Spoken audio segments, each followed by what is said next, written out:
Puji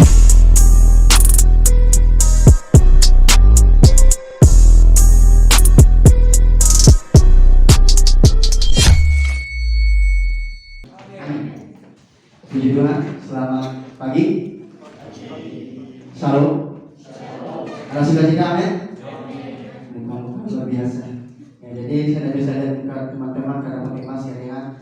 Tetapi satu hal yang saya percaya bahwa hari ini hari yang penuh dengan sukacita. Muka-muka yang penuh dengan anugerah yang besar. Ya. Puji Tuhan, saya akan share mengenai beberapa hal yang mungkin seringkali kita lupa dengan hal ini dan tujuan kita dalam pelayanan itu seperti apa. Nah, saya akan mau bertanya kepada teman-teman, pernahkah saudara berpikir bahwa khawatir itu dalam pelayanan? Pernah?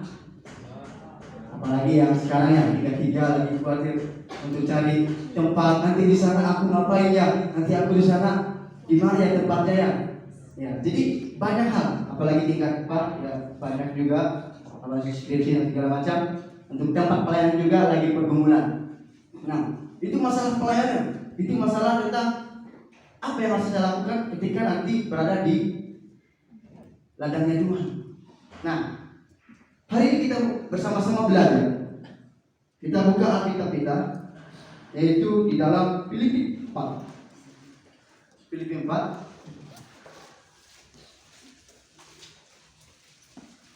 Sudah bersama? Puji Tuhan. Kita baca bersama-sama di ayat yang kedua sampai ayat yang ke-9. Saya langsung berdiri diri untuk membaca firman Tuhan. Yang sudah dapat katakan yes. Yes. Kita hitung sampai 3, 2, 3.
Saya akan menceritakan latar belakang sedikit dari Filipi ini. Bahwa Filipi ini ditulis oleh, kita tahu bahwa ditulis oleh Paulus. Nah, di mana Paulus pada waktu itu di dalam penjara. Tetapi ada hal yang membuat Paulus sangat gelisah dengan keadaan jemaat di Filipi. Karena ada beberapa hal yang membuat kenapa Paulus menulis surat ini kepada Filipi. Ya. Karena ada masalah-masalah yang membuat ada perpecahan di antara jemaat pada waktu itu. Ya. Ada masalah-masalah yang membuat Paulus ini berpikir, oh ini harus disampaikan agar setiap jemaat yang di Filipi memiliki iman yang teguh, tetap memiliki kepercayaan kepada Kristus. Nah, jadi saya akan memberikan tema, mungkin teman-teman senang dengan tema, yaitu khawatir dalam pelayanan.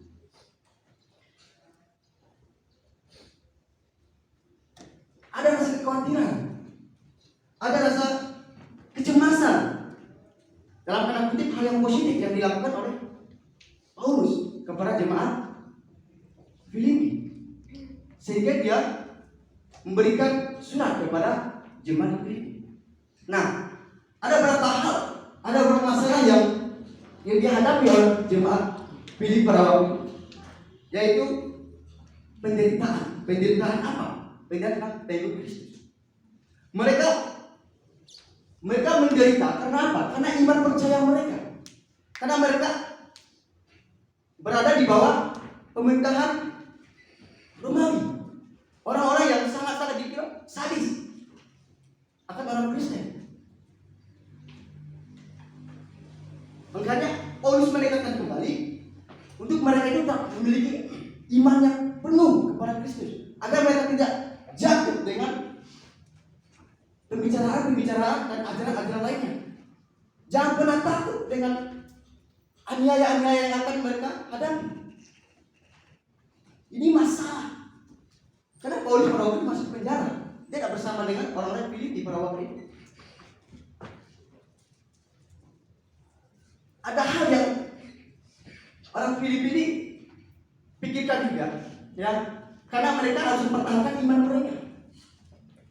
Ketika mereka mempertahankan iman mereka tidak bisa-bisa seperti Paulus, mereka akan dipenjara, mereka bisa dibunuh.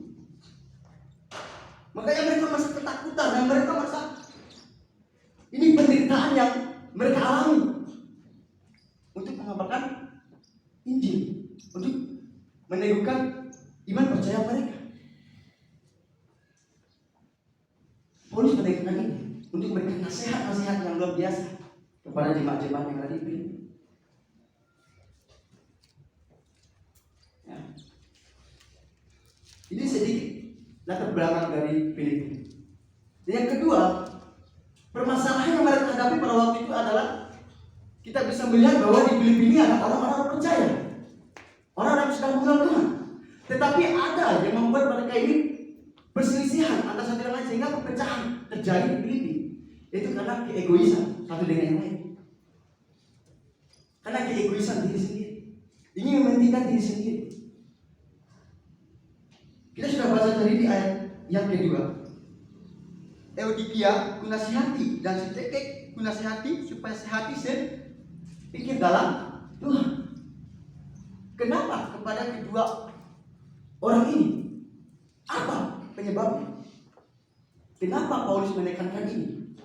Karena kedua orang ini adalah pelayan yang membantu Paulus untuk mengabarkan Injil di situ. Tetapi permasalahannya mereka memiliki perselisihan dari kedua ini.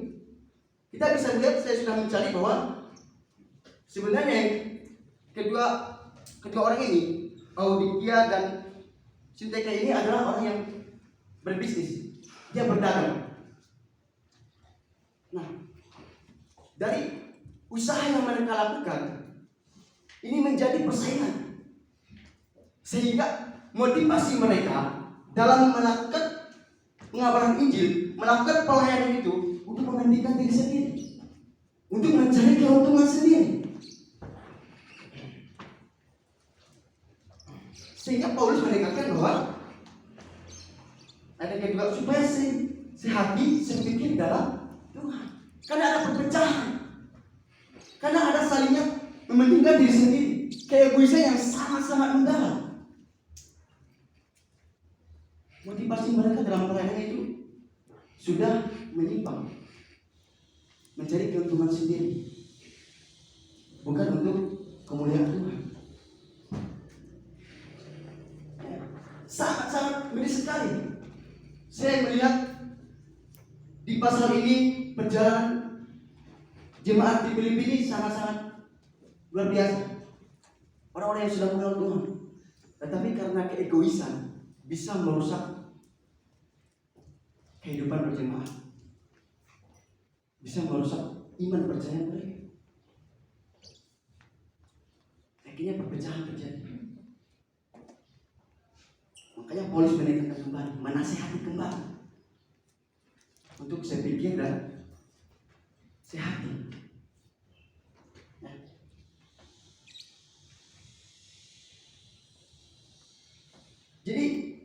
yang kita bisa terapkan di sini, yang kita bisa ambil dari latar belakang dari Filipi ini, permasalahan-permasalahan, sehingga timbul ayat-ayat nasihat-nasihat, ayat yang kedua sampai yang ke-9.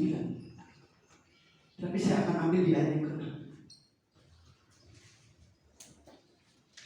Saya akan baca di ke-6. Janganlah hendaknya kamu kuati tentang apapun juga, tetapi nyatakanlah segala hati keinginan kepada Allah dan dalam doa dan permohonan dengan ucapan syukur. Nah, apa yang harus kita terapkan? Apa yang perlu kita pelajari dari latar belakang ini? Kondisi peristiwa yang terjadi di Filipi. Nah, yang pertama, yaitu jangan khawatir untuk mempertahankan iman percaya kita. Itu yang pertama. Kenapa saya sebutkan seperti ini? Seringkali ya, setiap kita sebelum berperang, sebelum kita melangkah, kita sudah merasa khawatir. Ya, khawatir ketika nanti aku di sana, aku gimana? Aku mau makan apa? Dan nanti aku ketika menyampaikan Injil, aku berani enggak? Apalagi nanti aku di daerah-daerah yang sangat-sangat miris dengan kekristenan, aniaya. Ini bukan menjawab tentang kekhawatiran yang negatif. Yang dimaksud Filipi ini yang Paulus rasakan pada waktu itu. Tapi seringkali kekhawatiran ini menjadi hal yang negatif. Ada rasa ketakutan, ada kecemasan ketika kita melakukan pengabaran Injil, ketika kita berada dalam pelayanan. Kita khawatir dengan situasi-situasi sekarang. Ya, ini mimpi, ya udah saya diam aja, ya kan? Saya cuma hanya orang Kristen, tapi tak mau bergerak. Apakah maunya seperti itu tidak orang percaya? Takut sebelum kita berperang, ya. Khususnya kita semua di sini dipersiapkan untuk menjadi pelayan Tuhan. Jangan pernah takut. Dimanapun kita ditempatkan, siap untuk memberitakan Injil. Ya, amin. Jangan takut. Jangan pernah takut. Teguhkan iman percaya kita. Yang kedua, jangan egois dan memiliki motivasi yang salah dalam pelayanan. Ya, nanti kita mungkin ada ketika kita sudah di sini, mungkin ada yang 2-3 orang untuk satu tempat, satu tim. Ya, tapi karena keegoisan kita ingin mementingkan diri sendiri, akhirnya tim bisa hancur seperti di Filipi ini. Mereka hancur, perpecahan terjadi karena keegoisan. Jadi teman-teman, dalam kita pelayanan ini harus saling mendorong, saling mendukung, saling melengkapi, membimbing satu dengan lain, bukan saling menjatuhkan, saling mementingkan diri sendiri. Oh, aku lebih bisa dari dia. Oh, aku lebih wow dari dia. Dalam pelayanan tidak ada yang seperti itu. Sehingga motivasi kita untuk mementingkan diri sendiri. Oh, aku bisa. Jangan pernah kita merasa bahwa aku lebih bisa. Kita mari sama-sama. Karena tujuan kita untuk pelayanan bukan untuk kita sendiri, tetapi untuk kemuliaan Tuhan. Memiliki motivasi yang benar untuk pelayanan. Jangan sekedar kita cuma pelayanan, berarti aku tampil dan aku bisa dilihat orang, aku bisa, aku jadi sekolah teologi, aku seorang pendeta dan aku seorang guru, bisa mengajar. Bukan masalah itu. Bukan itu yang dicari. Itu motivasi yang salah. Tapi ketika kita melangkah, ketika kita berada di suatu tempat, lakukan segalanya untuk Tuhan, bukan untuk diri kita sendiri. Kisah itu Pak, ketika kita berada di suatu tempat yang satu tim, buang rasa ego kita, jangan dengan diri sendiri. Amin. Dan yang terakhir, ya, memiliki hubungan yang intim dengan Allah. Ayat yang ke-6, ya, ayat yang ke-6, jangan hendaknya kamu khawatir tentang apapun juga, tetapi nyatakanlah dalam segala hal keinginanmu kepada Allah dalam doa dan permohonan dengan ucapan syukur. Disitu ada hubungan yang harus kita lakukan bersama dengan Tuhan. Artinya kita pelayanan, ya, bukan sekedar kita pelayanan untuk kayak seperti saya bilang tadi untuk menentukan diri sendiri, tetapi ada sesuatu yang harus kita kerjakan sesuai dengan kehendaknya Allah. Harus ada yang namanya fellowship dengan Allah, ada persekutuan bersama dengan Allah. Apa maunya Allah dalam hidup kita? Tanya. Ya, makanya sebelum kita pelayanan nanti khususnya ya 3-3 yang sebentar lagi akan PKL, dan kita 3-4 yang akan nanti skripsi dan akan menjadi tempat. Sekarang berdoa, datang sama Tuhan, bukan sekedar di sana gerejanya besar, orangnya kaya-kaya, itu malah bersalah. Saya katakan itu malah bersalah. Tetapi di mana ketika saudara datang sama Tuhan, berdoa meminta kepada Tuhan, rasa kekhawatiran, rasa ketakutan untuk dimanapun kita ditempatkan, kita siap, karena tujuan kita bukan untuk kita sendiri. Dan pasti ada penyertaan Tuhan, karena Tuhan yang menuntun kita. Ya, memiliki hubungan yang intim bersama dengan Tuhan. Meminta permohonan ini artinya memiliki kerendahan hati.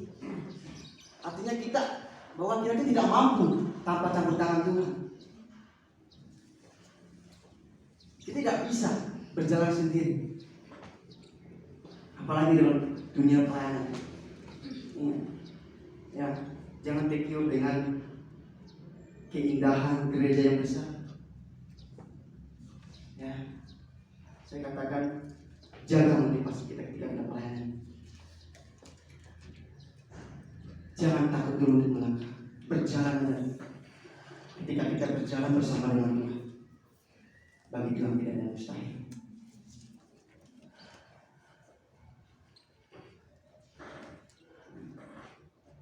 Jadi itu, milikilah hubungan. Mari bersama-sama. Sebelum kita terjun di lapangan, dari sekarang kita mulai membangun hubungan bersama dengan Tuhan. Jangan cuma hanya kata orang di sana baik, kata orang di sana ini. Tetapi gumulkan tempat itu dan berdoa buat tempat di mana kita akan pelayanan. Dan jangan pernah bersumut. Tempat aku di sini sih. Gerejanya cuma 3 orang jemaatnya. Ya kan? Ada yang seperti itu? Amin. Amin. Oh, mati amin dan mati puji Tuhan. Jadi motivasinya baik semua.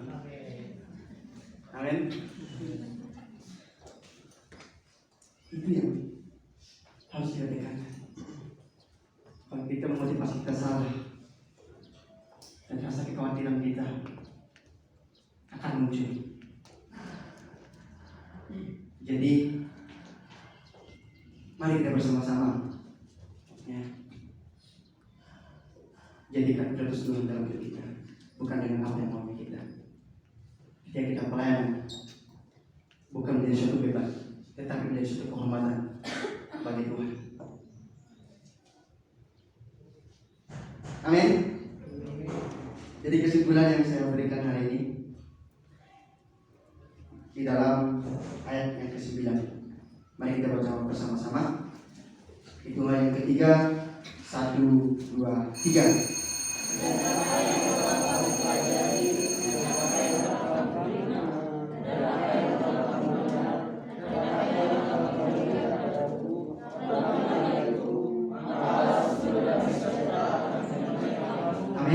Amin. Jadi lakukanlah apa yang baik kepada Tuhan. Jangan pernah khawatir sebelum kalian melangkah. Dan cari Tuhan, miliki hubungan yang intim bersama dengan Tuhan. Maka Tuhan yang damai sejahtera akan menyertai hati kita, dan dimanapun kita berada, ada sukacita yang melimpah dalam hidup kita. Ya, Tuhan Yesus memberkati.